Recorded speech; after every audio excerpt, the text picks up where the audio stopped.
Crime against women तुसी ये लफ्ज़ बहुत बारी सुनिया होना और तुसी ये तो जानते होंगे भी महिलावां दे खिलाफ या फीमेल्स के खिलाफ जड़ा क्राइम होंदा है उन्होंने आपां क्राइम अगेंस्ट वूमेन कहने हैं। पर सोनू ये पता है कि अपाहिज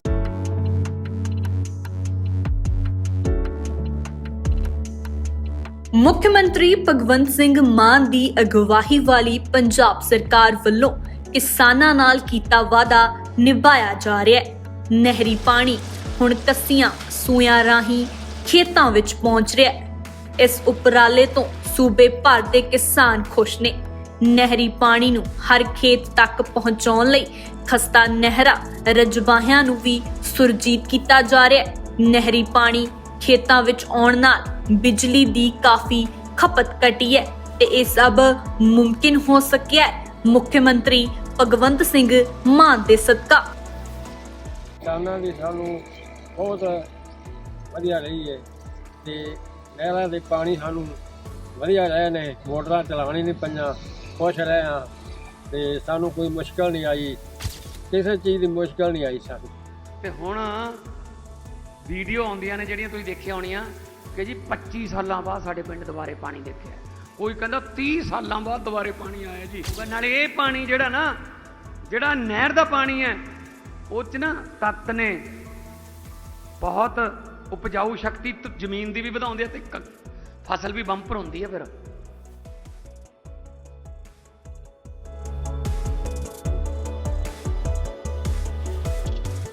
ਦੇ ਖਿਲਾਫ ਅਪਾਹਿਜ ਦੇ ਖਿਲਾਫ ਜਾਂ ਅਪਾਹਿਜ ਨਾਲ ਕਿਸੇ ਤਰ੍ਹਾਂ ਦਾ ਕੋਈ ਕ੍ਰਾਈਮ ਹੁੰਦਾ ਹੈ ਤਾਂ ਉਹਨਾਂ ਨੂੰ ਕਿਸੇ ਵੀ ਤਰ੍ਹਾਂ ਦੀ ਕੋਈ ਸਪੈਸ਼ਲ ਪ੍ਰਿਵਿਲੇਜ ਨਹੀਂ ਮਿਲਦੀ। ਮੇਰੇ ਨਾਲ ਚੈਤਨਿਆ ਮੁਕੰਦ ਜੀ ਹੈ। ਮੁਕੰਦ ਜੀ 30 ਸਾਲ ਦੇ ਨੇ ਔਰ ਪਿਛਲੇ ਕਈ ਸਾਲਾਂ ਤੋਂ ਲਗਾਤਾਰ ਇਹ ਲੜਾਈ ਲੜ ਰਹੇ ਨੇ। ਉਹਨਾਂ ਦਾ ਕਹਿਣਾ ਹੈ ਵੀ ਜਿਹੜੇ ਵਿਅਕਤੀ ਜਿਹੜਾ ਅਪਾਹਿਜ ਹੈ ਜਦ ਉਸਦੇ ਨਾਲ ਕਿਸੇ ਤਰ੍ਹਾਂ ਦਾ ਕੋਈ ਦੁਰਵਿਵਹਾਰ ਜਾਂ ਕ੍ਰਾਈਮ ਹੁੰਦਾ ਹੈ ਤਾਂ ਉਸਦੇ ਜਿਹੜੀ FIR ਦਰਜ ਹੁੰਦੀ ਹੈ ਉਸ 'ਚ ਵਿਸ਼ੇਸ਼ ਤੌਰ 'ਤੇ ਇਹ ਲਿਖਿਆ ਜਾਣਾ ਚਾਹੀਦਾ ਹੈ ਕਿ ਜਿਸ ਵਿਅਕਤੀ ਦੇ ਖਿਲਾਫ ਇਹ ਕ੍ਰਾਈਮ ਹੋਇਆ ਉਹ ਅਪਾਹਿਜ ਹੈਗਾ, ਉਹ ਡਿਸੇਬਲਡ ਹੈਗਾ। ਸਾਡੇ ਨਾਲ ਚੈਤਨਿਆ ਮੁਕੰਦ ਜੀ ਆਪਾਂ ਉਹਨਾਂ ਨਾਲ ਗੱਲਬਾਤ ਕਰਦੇ ਹਾਂ। ਸਰ ਪਹਿਲਾਂ ਤਾਂ ਦੈਨਿਕ ਸਵੇਰਾ 'ਤੇ ਤੁਹਾਡਾ ਬਹੁਤ ਬਹੁਤ ਸਵਾਗਤ ਹੈ। ਬਹੁਤ ਬਹੁਤ ਧੰਨਵਾਦ। ਮੁਕੰਦ ਜੀ ਤੁਹਾਨੂੰ ਕਿੱਦਾਂ ਮਤਲਬ ਕਿ ਲੱਗਿਆ ਵੀ ਹਾਂ ਯਾਰ ਜਿਹੜੀ ਪੁਲਿਸ ਜਿਹੜੀ FIR ਦਰਜ ਕਰਦੀ ਆ ਉਸ ਦੇ ਵਿੱਚ ਕਿਤੇ ਵੀ ਇਸ ਤਰ੍ਹਾਂ ਦਾ ਕੋਈ ਕਾਲਮ ਨਹੀਂ ਹੈਗਾ ਵੀ ਜਿਹੜਾ ਜਿਸ ਦੇ ਖਿਲਾਫ ਕ੍ਰਾइम ਹੋਇਆ ਉਹ ਅਪਾਹਿਜ ਹੈਗਾ ਜਾਂ नहीं हैगा? तो जो मैं ये स्टडी कर रहा हूँ crimes against person with disability, abuse against person with disability पे, जो कि यानी कि शोषण जो दिव्यांग लोगों के साथ होता है। तो मेरी इस रिसर्च के दौरान रिसर्च के दौरान सबसे बड़ी जो फाइंडिंग निकल के सामने आई कि इंडिया में इतने ज़्यादा केसेस रजिस्टर ही नहीं होते हैं crimes against person with disability के। अब चाहे जितना भी देख लो, मैंने कितनी ज़्यादा RTI की चंडीगढ़ को, हरियाणा को और भी बहुत सारे जगह पे RTI डाली, पर कहीं से कोई डाटा ऐसा मिला नहीं crimes against person with disability पे। तो मैंने कहा ये इतनी जो डेफिशिएंसी है जो रिकॉर्ड की क्राइम की वो क्यों है। तो जब मैं इसके जड़ तक जाने की कोशिश की तो मैंने बहुत सारे जो पुलिस स्टेशंस है उनको विज़िट किया और ये पता लगा फिर बाद में कि जो FIR है उसमें जो है डिसेबल्ड विक्टिम है जिसके साथ क्राइम हुआ है उसकी डिसेबिलिटी मेंशन करने का कोई कॉलम ही नहीं है, जबकि जो अपराधी है उसकी डिसेबिलिटी मेंशन की जाती है जब उसकी डिटेल ली जाती है। तो जब मैंने ज़्यादा पता किया कि क्यों ऐसा है, ऐसा भेदभाव क्यों है, तो पता लगा कि in case of culprit we can not miss the minutest detail. तो मेरा सवाल ये था कि जब आप क्रिमिनल की माइन्यूटेस्ट डिटेल को, एकदम छोटी से छोटी डिटेल को आप मिस नहीं कर सकते, तो आप विक्टिम की इतनी बड़ी डिटेल को आप कैसे मिस कर सकते हैं। और उसी के चलते जब मेरी पुलिस ऑफिशियल से बात हुई तो उन्होंने कहा कि इसी के चलते क्योंकि कॉलम है नहीं, तो इवन जो पुलिस ऑफिशियल्स हैं वो भी कंफ्यूज हो जाते हैं जब उनसे पूछा जाता है कि क्या आपके पुलिस स्टेशन में कोई ऐसा केस आया है जिसमें डिसेबल्ड के साथ क्राइम हुआ है। तो वो कहते हैं कि हमें खुद भी बहुत डिफ़िकल्टी होती है, क्योंकि बहुत बार इस कॉलम के ना होने के चलते बहुत बार जो जर्नल केसेस हैं उनको डिसेबल्ड वाले केसेस के साथ क्लब कर दिए जाते हैं, मतलब इकट्ठे ही कर दिए जाते हैं। जब इकट्ठे कर दिए जाएंगे तो ऑब्वियसली कन्फ्यूजन तो होगी। तो इसी के चलते मैं जो मेरा अभी जो मैं कोशिश कर रहा हूँ, मेरा काम ये है कि मैं किसी भी तरह ये गवर्नमेंट से मिलके या जो भी कंसर्न डिपार्टमेंट है उनसे मिलके ये जो है कॉलम किसी तरह उसमें एफआईआर में इंसर्ट कर दीजिए। और ये एफआईआर फिज़िकल फॉर्म में नहीं, जैसे फिज़िकल फॉर्म भी होता है, एक फ़िज़िकल एफआईआर होती है ना, एक फ़िज़िकल एफआईआर और ऑनलाइन दोनों में ही ये कॉलम मिसिंग है। तो मेरी ये कोशिश है कि एफआईआर में कॉलम आ जाए ताकि जो डिसेबल्ड है उनकी डिसेबिलिटी, विक्टिम की डिसेबिलिटी मेंशन की जाए। क्योंकि अभी ये सिनेरियो है कि जो पुलिस ऑफिशियल है उनके लिए ये मैंडेटरी नहीं होता, उनके कंपल्सरी नहीं होता कि ये विक्टिम की डिसेबिलिटी को मेंशन करें जब तक कि वो कोर्ट केस ना बने। तो मेरा ये एक और क्वेश्चन है कि हर केस तो कोई कोर्ट केस नहीं बनता ना, तो इसलिए ये बहुत ज़रूरी है कि विक्टिम की डिसेबिलिटी मेंशन की जाए, चाहे वो बंदा फिर डिसेबल्ड हो या ना हो, बट मेंशन तो कर दी जाए उसमें। अगर डिसेबिलिटी नहीं है किसी की तो आप सिंपली लिख दो कि डिसेबिलिटी नहीं है, बट कम से कम वो कॉलम तो हो। ਅਸੀਂ ਤੁਹਾਨੂੰ ਦੱਸ ਦਈਏ ਮੁਕੰਦ ਜੀ, ਆਪ ਡਿਸੇਬਲ ਪਰਸਨ ਹੈਗੇ ਆ, ਫਿਰ ਵੀ ਡਿਸੇਬਲ ਪਰਸਨਸ ਦੀ ਲੜਾਈ ਲੜ ਰਹੇ ਨੇ। ਇੱਕ ਬਹੁਤ ਵੱਡੀ ਗੱਲ ਹੈ, ਮਤਲਬ ਕਿ ਇਸ ਡਿਸੇਬਲ ਪਰਸਨ ਹੋਣ ਦੇ ਬਾਵਜੂਦ ਉਹ ਲੜਾਈ ਲੜ ਰਹੇ ਨੇ ਔਰ ਉਸ ਲੜਾਈ ਦੇ ਚੱਲਦੇ USA ਸਟੇਟ ਡਿਪਾਰਟਮੈਂਟ ਨੇ ਇਹਨਾਂ ਨੂੰ ਸਪੈਸ਼ਲ ਗੈਸਟ ਅਮਰੀਕਾ ਵਿੱਚ ਬੁਲਾਇਆ। ਐਨੇ ਹੀ ਟਾਟਾ ਸਟੀਲ ਫਾਊਂਡੇਸ਼ਨ ਨੇ ਇਹਨਾਂ ਨੂੰ ਸਨਮਾਨਿਤ ਵੀ ਕੀਤਾ। ਇਹ ਬਹੁਤ ਵੱਡੀਆਂ ਗੱਲਾਂ ਹੈਗੀਆਂ ਜਿਹੜੀਆਂ ਕਿ ਮੁਕੰਦ ਜੀ ਦੀ ਇਸ ਲੜਾਈ 'ਚ ਮਤਲਬ ਕਿ ਇੱਕ ਤਰ੍ਹਾਂ ਦਾ ਇਹਨਾਂ ਨੂੰ ਇਸ ਚੀਜ਼ ਨਾਲ ਸਹਿਯੋਗ ਮਿਲਿਆ। ਮੁਕੰਦ ਜੀ, ਹੁਣ ਤੁਹਾਡੀ ਜਿਹੜੀ ਇਹ ਲੜਾਈ ਹੈ, ਜਿਹੜੀ ਲਗਾਤਾਰ ਤੁਸੀਂ ਜਾਰੀ ਹੈ, ਇਹ ਲੜਾਈ ਹੁਣ ਪਹੁੰਚੀ ਕਿੱਥੇ?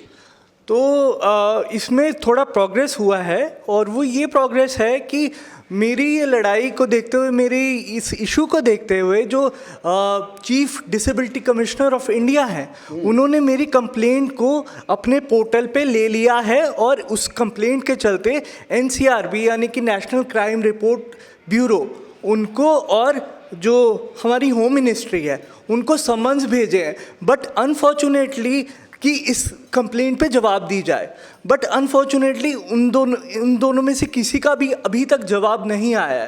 तो I am still waiting for the hearing कि जब हियरिंग होगी तो उनका क्या जवाब आता है, क्या आगे एक्शन लिया जाता है। उसके अलावा मेरे इस फाइंडिंग्स के चलते, मेरे इस रिसर्च के चलते अभी रिसेंटली हरियाणा स्टेट जो डिसेबिलिटी कमिश्नर हैं, अभी तो वो रिटायर हो चुके हैं, पर उन्होंने जस्ट रिटायरमेंट से पहले ही एक ऐसे ऑर्डर्स निकाले थे जो police department, Haryana police department के लिए, जिसमें ये स्पेसिफिकली कहा गया था कि चाहे विक्टिम की डिसेबिलिटी दिखाई दे ना दे, आपको उसकी डिसेबिलिटी मेंशन करनी ही करनी है। तो अभी भी वो क्योंकि वो जो डिसेबिलिटी कमिश्नर है वो रिटायर हो चुके हैं, तो अभी थोड़ा प्रोसेस में है, इम्प्लीमेंटेशन नहीं हुए हैं ऑर्डर्स के, बट ऑर्डर्स निकल चुके हैं। ਮੁਕੰਦ ਜੀ, ਤੁਸੀਂ ਆਪ ਡਿਸੇਬਲ ਪਰਸਨ ਹੋ ਔਰ ਡਿਸੇਬਲ ਪਰਸਨਸ ਦੀ ਤੁਸੀਂ ਲੜਾਈ ਲੜ ਰਹੇ ਹੋ, ਕਿ ਤੁਹਾਨੂੰ ਲੱਗਦਾ ਨਹੀਂ ਕਿਤੇ ਕੋਈ ਦਿੱਕਤ ਦਾ ਸਾਹਮਣਾ नहीं करना ਪੈਂਦਾ? बहुत दिक्कत का सामना करना पड़ता है, क्योंकि आप जैसे देख सकते हैं कि मैं खुद ही एक पर्सन विद डिसेबिलिटी हूँ।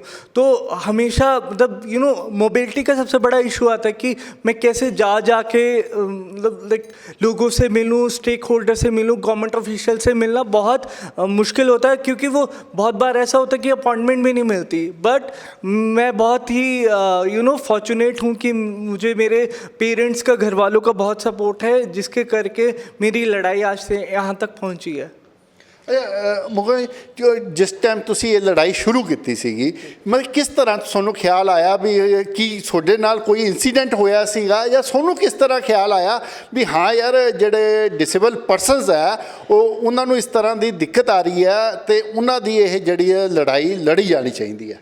जी, तो मेरे को भी जैसे मुझे हमेशा लगता है कि जो पर्सन्स विद डिसेबिलिटी है उन्हें हमेशा ही किसी न किसी भेदभाव का सामना करना पड़ता है। जैसे कि अगर हम रोड पे जाएं तो लोग कभी बहुत बार उनको नामों से बुलाते हैं, कभी एक्सेसिबिलिटी का इशू होता है, कभी किसी में इशू आता है, कभी जॉब का इशू होता है, कभी कुछ। तो ये सारी डिस्क्रिमिनेशन का है, ये सारे शोषण का शोषण के फॉर्म्स है, अब्यूज़ के फॉर्म्स है। अगर आप किसी को एक्सेसिबिलिटी प्रोवाइड नहीं कर सकते, कोई चल नहीं सकता, कोई व्हीलचेयर पे है और आप उसको एक्सेसिबल एनवायरनमेंट नहीं दे रहे हो तो वो उसके राइट्स का शोषण है। वैसे ही अगर आप किसी को जो जॉब में डिस्क्रिमिनेट करते हो उसकी डिसेबिलिटी के ऊपर तो वो भी उसका शोषण है। वैसे ही मेरे साथ भी बहुत बार बचपन में और आज भी डिस्क्रिमिनेशन होता है। जब बचपन में बहुत सारे जो स्कूल्स थे उन्होंने मुझे एडमिशन देने से ही मना कर दिया था। क्यों? क्योंकि मैं डिसेबल्ड हूँ। इसलिए मेरे साथ भी बहुत सारे ऐसे इंसिडेंट्स हुए जिससे मुझे लगा यार ये जो शोषण वाला जो एंगल है इस पे बात करनी चाहिए, क्योंकि कोई भी खुल के इसके बारे में बात नहीं करता। और पर्सन विद डिसेबिलिटी, क्योंकि पर्सन विद डिसेबिलिटी है तो उनको पब्लिक शेम की यार समाज क्या कहेगा अगर हम इसके बारे में खुल के बात करेंगे तो ये कैसे लोगों का क्या रवैया होगा। तो इन सब के चलते वो लोग भी इसके बारे में बात नहीं करते, इस टॉपिक के बारे में ही ज़्यादा कोई जागरूकता नहीं है हमारे बीच में, इवन पर्सन विद डिसेबिलिटी के बीच में। तो मैंने कहा कि किसी को तो शुरुआत करनी पड़ेगी ना, तो इसलिए फिर मैंने यही सोचकर इस टॉपिक की शुरुआत की, इस रिसर्च की शुरुआत की। ਮੁਕਨ ਜੀ ਜਿੱਦਾਂ ਤੁਸੀਂ ਕਿਹਾ ਵੀ ਹਾਂ ਤੁਹਾਡੇ ਨਾਲ ਬੜਾ ਧੱਕਾ ਹੋਇਆ ਬਚਪਨ ਤੋਂ ਲਗਾਤਾਰ ਤੁਹਾਡੇ ਨਾਲ ਧੱਕਾ ਹੋ ਰਿਹਾ, ਜਿਸ ਕਰਕੇ ਤੁਹਾਨੂੰ ਲੱਗਿਆ ਵੀ ਇਹ ਸਿਰਫ ਧੱਕਾ ਮੇਰੇ ਨਾਲ ਨਹੀਂ ਹੋ ਰਿਹਾ ਬਾਕੀ ਹੋਰ ਜਿਹੜੇ ਡਿਸੇਬਲ ਪਰਸਨਸ ਆ ਉਹਨਾਂ ਨਾਲ ਵੀ ਹੋ ਰਿਹਾ, ਜਿਸ ਕਰਕੇ ਤੁਸੀਂ ਇਹ ਲੜਾਈ ਦੀ ਸ਼ੁਰੂਆਤ ਕੀਤੀ। ਹੁਣ ਜਿਸ ਟਾਈਮ ਤੋਂ ਤੁਸੀਂ ਲਗਾਤਾਰ, ਕਿਉਂਕਿ ਪਿਛਲੇ ਕਈ ਸਾਲਾਂ ਤੋਂ ਲਗਾਤਾਰ ਤੁਸੀਂ ਇਹ ਲੜਾਈ ਜਿਹੜੀ ਹੈ ਲੜ ਰਹੇ ਹੋ, ਕਿ ਹੋਰ ਸਾਥੀਆਂ ਦਾ ਕੋਈ ਤੁਹਾਨੂੰ ਸਾਥ ਮਿਲਿਆ, ਹੋਰ ਡਿਸੇਬਲ ਪਰਸਨਸ ਤੁਹਾਡੇ ਨਾਲ ਆਏ, ਆ ਕੇ ਖੜੇ ਹੋਏ, ਤੁਹਾਡੇ ਨਾਲ ਕੰਧਾ ਤੇ ਕੰਧਾ ਮਿਲਾ के चलने लिए तैयार हुए? जी, तो मैं बताना चाहूँगा कि इसी रिसर्च के दौरान मैंने एक कैंपेन शुरू किया था, सोशल मीडिया कैंपेन, जिसका नाम था अब्यूजिंग द डिसेबिलिटी, जिसमें मैंने जो पूरे देश भर में से जो दिव्यांग लोग हैं उनको मैंने रिक्वेस्ट की थी कि अपने ऐसे एक्सपीरियंसेस सोशल मीडिया पे आके बताइए, ऑन कैमरा आके बताइए या मुझे अपनी स्टोरीज़ भेजिए। तो आप खुद ही सोचिए कि ऐसी स्टोरीज़ बताना, ऐसे एक्सपीरियंसेस बताना कितना मुश्किल होता है, वो भी सोशल मीडिया पे आके, और वो भी पर्सन विद डिसेबिलिटी के लिए। तो मुझे बहुत सारे जो पर्सन विद डिसेबिलिटी हैं उनका सपोर्ट मिला और ये कैंपेन जो था वो इतना वायरल चला गया कि मुझे कैलिफोर्निया बेस्ड एक पॉडकास्ट है, अवार्ड विनिंग पॉडकास्ट, वहाँ पे मुझे अपनी जर्नी शेयर करने और इस टॉपिक के बारे में बात करने का मौका मिला। ਚਲੋ ਮੁਕਨ ਜੀ, ਸਾਡਾ ਮਤਲਬ ਕਿ ਤੁਹਾਨੂੰ ਸਲੂਟ ਕਰਨ ਨੂੰ ਦਿਲ ਕਰਦਾ, ਕਿਉਂਕਿ ਡਿਸੇਬਲ ਪਰਸਨ ਹੁੰਦੇ ਹੋਏ ਤੁਸੀਂ ਇੱਕ ਬਹੁਤ ਵੱਡੀ ਲੜਾਈ ਲੜ ਰਹੇ ਹੋ ਔਰ ਮੈਨੂੰ ਇਹ ਲੱਗਦਾ ਇਸ ਲੜਾਈ ਵਿੱਚ ਤੁਹਾਨੂੰ ਕਾਮਯਾਬੀ ਬਹੁਤ ਜਲਦ ਜਿਹੜੀ ਆ ਮਿਲਣੇ ਵਾਲੀ ਹੈ। Thank you so much, thank you. तो ये थे चैतन्य मुकन जी, 30 साल ਦੇ ਨੇ। ਇੱਕ ਬਹੁਤ ਵੱਡੀ ਗੱਲ ਹੈ, ਇੱਕ ਆਪਾਂ ਆਮ ਆਦਮੀ ਜਿਹੜਾ ਆਪਣੀ ਲੜਾਈ ਨਹੀਂ ਲੜ ਸਕਦਾ, ਪਰ ਮੁਕਨ ਜੀ ਨਾ ਸਿਰਫ ਆਪਣੀ ਲੜਾਈ ਲੜ ਰਹੇ ਆ ਪਰ ਜਿੰਨੇ ਵੀ ਡਿਸੇਬਲ ਪਰਸਨਸ ਆ ਉਹਨਾਂ ਸਭ ਦੀ ਲੜਾਈ ਲੜ ਰਹੇ ਨੇ। ਉਹਨਾਂ ਦਾ ਕਹਿਣਾ ਹੈ ਵੀ ਜਿਹੜਾ ਡਿਸੇਬਲ ਪਰਸਨਸ ਦੇ ਨਾਲ ਕਿਸੇ ਤਰ੍ਹਾਂ ਦਾ ਕੋਈ ਕ੍ਰਾਈਮ ਹੁੰਦਾ ਤਾਂ ਜਿਹੜੀ FIR ਦਰਜ ਹੁੰਦੀ ਹੈ ਉਸ ਵਿੱਚ ਇਸ ਤਰ੍ਹਾਂ ਦਾ ਕੋਈ ਕॉलम ਹੀ ਨਹੀਂ ਹੈ ਵੀ ਵਿਕਟਿਮ ਦੀ ਉਸ 'ਚ ਜਾਣਕਾਰੀ ਦਿੱਤੀ ਜਾ ਸਕੇ ਵੀ ਉਹ ਪਰਸਨ ਡਿਸੇਬਲ ਹੈ ਜਾਂ ਨਹੀਂ ਹੈ। ਜਦ ਇਸ ਤਰ੍ਹਾਂ ਦੀ ਜਾਣਕਾਰੀ FIR ਦੇ ਵਿੱਚ ਹੋ ਜਾਏਗੀ ਤਾਂ ਉਹਨੂੰ ਇਨਸਾਫ ਵੀ ਨਾ ਸਿਰਫ ਜਲਦੀ ਮਿਲੇਗਾ ਬਲਕਿ ਜਿਹੜਾ ਮਤਲਬ ਅਕਿਊਜ਼ਡ ਹੈ ਉਹਨੂੰ ਹੋ ਸਕਦਾ ਇਸ ਮਾਮਲੇ ਵਿੱਚ ਕੜੀ ਤੋਂ ਕੜੀ ਸਜ਼ਾ ਮਿਲੇ। ਸਾਡਾ ਇਹ ਮੰਨਣਾ ਹੈ ਕਿ ਇਸ ਮਾਮਲੇ ਵਿੱਚ ਮੁਕਨ ਜੀ ਨੂੰ, ਕਿਉਂਕਿ ਜਿਹੜਾ ਦੇਖੋ NCRB ਨੂੰ ਤੇ ਹੋਮ ਮਿਨਿਸਟਰੀ ਨੂੰ ਨੋਟਿਸ ਹੋ ਚੁੱਕਿਆ, ਹਾਲਾਂਕਿ ਉਹ ਹਾਲੇ ਜਵਾਬ ਨਹੀਂ ਦੇ ਰਹੇ, ਪਰ ਸਾਨੂੰ ਉਮੀਦ ਹੈ ਵੀ ਜਿਸ ਤਰ੍ਹਾਂ ਇਹ ਜਵਾਬ ਆ ਜਾਏਗਾ ਤਾਂ ਜ਼ਰੂਰ ਇਸ ਤਰ੍ਹਾਂ ਦਾ ਜਿਹੜਾ ਕਾਲਮ ਹੈ ਉਹ ਵੀ FIR ਵਿੱਚ ਸ਼ਾਮਿਲ ਹੋ ਜਾਏਗਾ। ਮੈਂ ਦਿਨੇਸ਼ ਗੋਇਲ, ਕੈਮਰਾਮੈਨ ਸੁਮਿਤ ਦੇ ਨਾਲ, ਦੈਂਗਸਵਾਰ TV ਲਈ ਚੰਡੀਗੜ੍ਹ ਤੋਂ।